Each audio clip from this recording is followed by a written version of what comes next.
মদিনায় সেদিনও সূর্য উঠেছে, সমস্ত ঘর আলোয় আলোকিত, কিন্তু জান্নাতের সর্দারিনী মা ফাতেমার ঘর নীরব নিস্তব্ধ। ক্ষুধা আর কষ্টে যেন ঘরটাকে অন্ধকার করে রেখেছিল। ফজরের নামাজ শেষে হজরত ফাতেমা রাদিয়াল্লাহু তাআলা আনহা নামাজ পড়ে আল্লাহর কাছে দোয়া করে বললেন, হে আল্লাহ, আজ ৩ দিন আমার চুলায় আগুন জ্বলেনি, আমার সন্তানরা ক্ষুধায় ক্লান্ত। হে আল্লাহ, তারা কাঁদছে, তাদের কান্না আমি কিভাবে সইব? হে আমার রব, তুমি আমাদের রিজিক দাতা। আল্লাহ গো, তুমি আমাদের রিজিক দাও, তুমি আমাদের সন্তানদের কষ্ট সহ্য করার শক্তি দাও।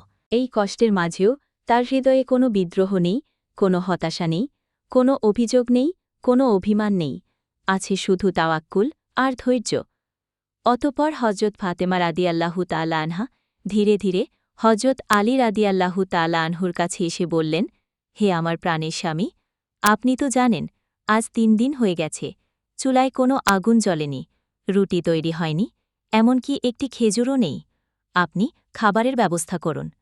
এই কথা শুনে হজরত আলী রাদিয়াল্লাহু তাআলা আনহু আর কিছু বলতে পারলেন না, শুধু মাথা নিচু করে রাখলেন, আর চোখের কোণ বেয়ে অশ্রু মাটিতে ঝরে পড়ল। তারপর কাজের জন্য রওনা হলে রোদের তীব্রতা আরবের জমিনকে যেন ঝলসে দিচ্ছিল।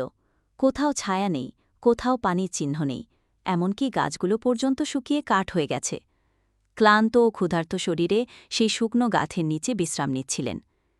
এদিকে ঘরের ভিতর থেকে কচি শিশু হজরত ইমাম হাসান ও হোসাইনের কান্নার আওয়াজ শুনে হজরত ফাতিমা রাদিয়াল্লাহু তাআলা আনহা তাদের কাছে এগিয়ে গেলেন। তখন ইমাম হাসান ও হোসাইন রাদিয়াল্লাহু তাআলা আনহুমা ফাতিমাকে ফিস করে নরম কণ্ঠে বললেন, আম্মাজান, আজ ৩ দিন হয়ে গেল কিছু খাইনি, আমাদের কিছু খেতে দিন, ক্ষুধার যন্ত্রণা আর সহ্য করতে পারছি না। সন্তানদের মুখে এমন কথা শুনে হজরত ফাতেমা রাদিয়াল্লাহু তাআলা আনহার চোখ জলে ভিজে গেল, হৃদয়টা হাহাকার হয়ে উঠল। তবুও তিনি এক মমতাময়ী হাসি মুখে ধৈর্য ধরে তাদের সান্ত্বনা দিয়ে বললেন, বাবা, একটু ধৈর্য ধরো, তোমাদের আব্বাজান খাবারের জন্য বের হয়েছেন, ইনশাআল্লাহ তিনি কিছু না কিছু নিয়ে ফিরবেন, আমরা কখনোই একা নই, আল্লাহ আমাদের সঙ্গে আছেন। অন্যদিকে হজরত আলী রাদিয়াল্লাহু তাআলা আনহু সেই মরা গাছের নিচে বসে চিন্তা করছিলেন। বারবার ভেসে উঠছে হাসান হোসাইনের ক্ষুধার্ত মুখ আর মা ফাতেমার ভেজা চোখ। তিনি মনে মনে বলতে লাগলেন, ঘরে যদি কয়েকটা খেজুর থাকত, তাদের ক্ষুধা তো মিটত, তাদের কান্না তো থামত, কিন্তু এই গাছগুলো তো মরে গেছে, এখন তাও তো হবে না।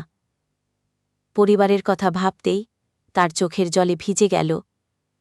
অতঃপর আবার রওনা হলেন একটুখানি খাবারের আশায়। কিছুক্ষণ পর এক ইহুদির বাড়ি এসে নম্রভাবে বললেন, প্রিয় ভাই, আপনি কি কিছু টাকা ধার দিতে পারবেন? আমি কাজ করে পরিশোধ করে দেব। আমার পরিবার ক্ষুধার্ত, ৩ দিন চুলায় আগুন জ্বলেনি।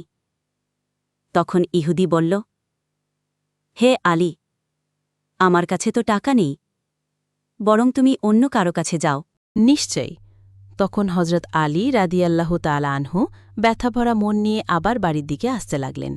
সূর্য তখন মধ্য আকাশে, সূর্যর প্রখর রৌদ্র সবকিছুকে যেন পুড়িয়ে ছাই করে দিচ্ছিল।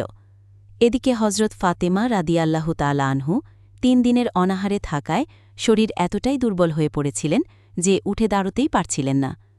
তবুও চোখ দুটি দরজার দিকে, হজরত আলীর বাড়ি ফেরার অপেক্ষায় করুণ নয়নে চেয়ে আছেন। কিছুক্ষণের মধ্যেই হজরত আলী বাড়িতে প্রবেশ করার সাথে সাথেই ছোট্ট হাসান হোসেন রাদিয়াল্লাহু তাআলা আনহুমা দ্রুত এসে জড়িয়ে ধরল এবং আনন্দভরা কণ্ঠে বলল, আব্বাজান, আমাদের জন্য কি নিয়ে এসেছেন? আমরা সকাল থেকে অপেক্ষায় আছি, আজকে আমরা পেট ভরে খাব। এই কথা শুনে হজরত আলী কিছু বলতে পারলেন না, শুধু বললেন, বাবা, আর একটু ধৈর্য ধরো, কারণ চোখের জল তার কণ্ঠ আটকে দিচ্ছিল।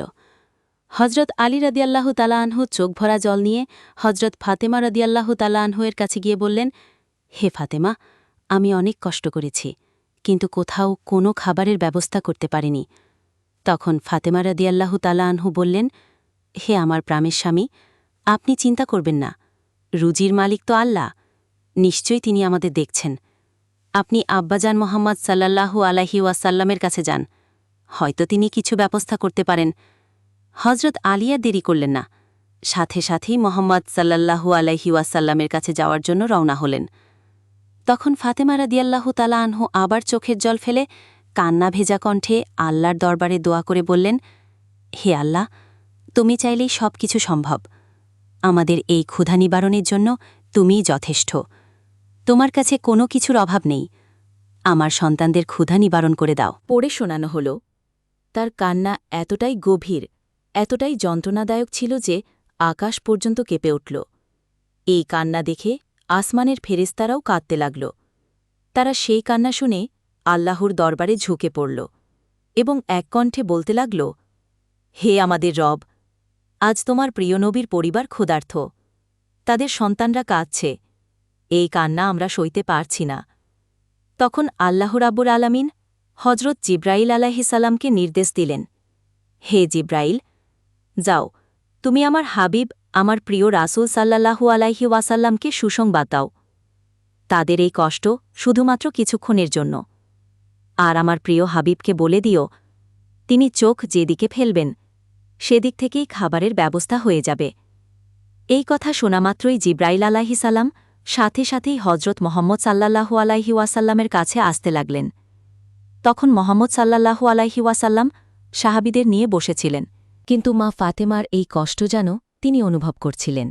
তার চোখে চিন্তার গভীর ব্যাকুলতা। কেউ কিছু জিজ্ঞাসা করার আগেই তিনি সেখান থেকে মা ফাতেমার বাড়িতে যাওয়ার উদ্দেশ্যে বেরিয়ে পড়লেন।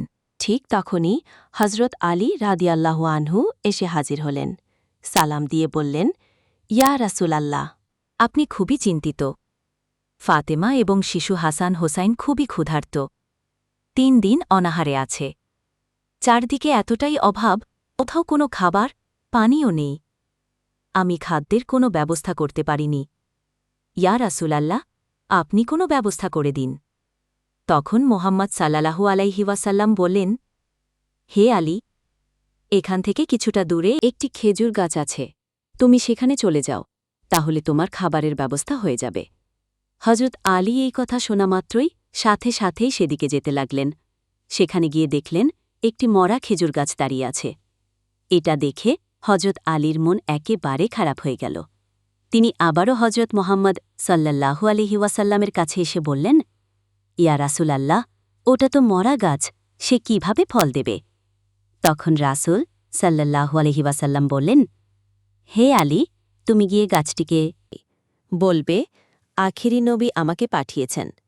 অতঃপর হজরত আলী রাদিয়াল্লাহু তাআলা আনহু আবার সেই মরা খেজুর গাছের কাছে এসে হাজির হলেন এবং কান্না ভেজা কণ্ঠে বললেন, হে খেজুর গাছ, আমাকে দোজাহানের বাদশাহ আখিরি নবী হজরত মোহাম্মদ সাল্লাল্লাহু আলাইহি ওয়াসাল্লাম পাঠিয়েছেন। ফাতিমা এবং হাসান হোসেন 3 দিন অনাহারে আছে। তুমি এই কষ্ট কিভাবে সহ্য করবে?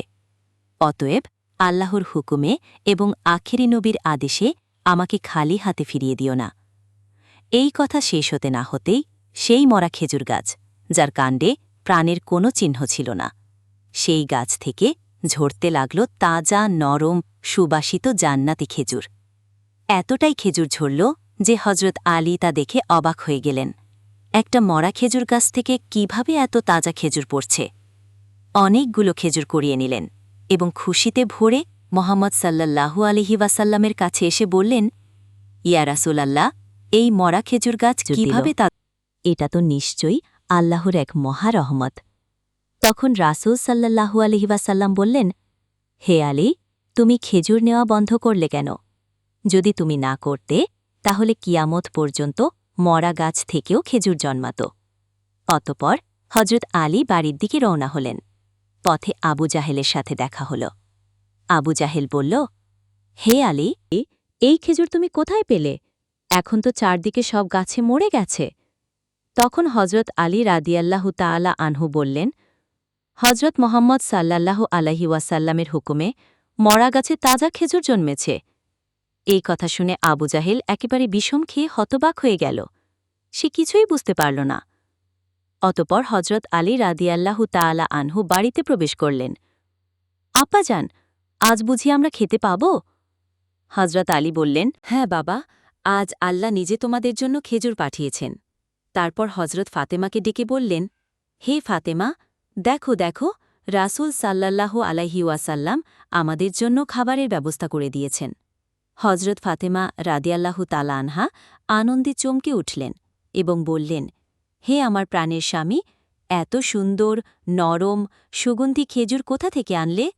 হজরত আলী বললেন, হে ফাতেমা, রাস্তার পাশে একটি মরা খেজুর গাছ ছিল। সেই গাছ থেকেই খেজুর নিয়ে এসেছি। তখন হজরত ফাতেমা বুঝতে পারলেন, এ তো আল্লাহর এক নিদর্শন। অতঃপর তিনি হাসান ও হোসাইনের কাছে গিয়ে তাদের হাতে খেজুর তুলে দিলেন। সবাই আল্লাহর শুকরিয়া আদায় করলেন এবং পেট ভরে খেজুর খেলেন। তারপর ফাতেমা রাদিয়াল্লাহু তাআলা আনহা আবারও কান্নাভেজা কণ্ঠে আল্লাহর দরবারে দোয়া করে বললেন, হে আল্লাহ, আমি জানি তুমি কখনো কাউকে তোমার রহমত থেকে নিরাশ করো না। তুমি চাইলে সব কিছুই সম্ভব। তুমি চাইলে মরা গাছেও জীবন দিতে পারো।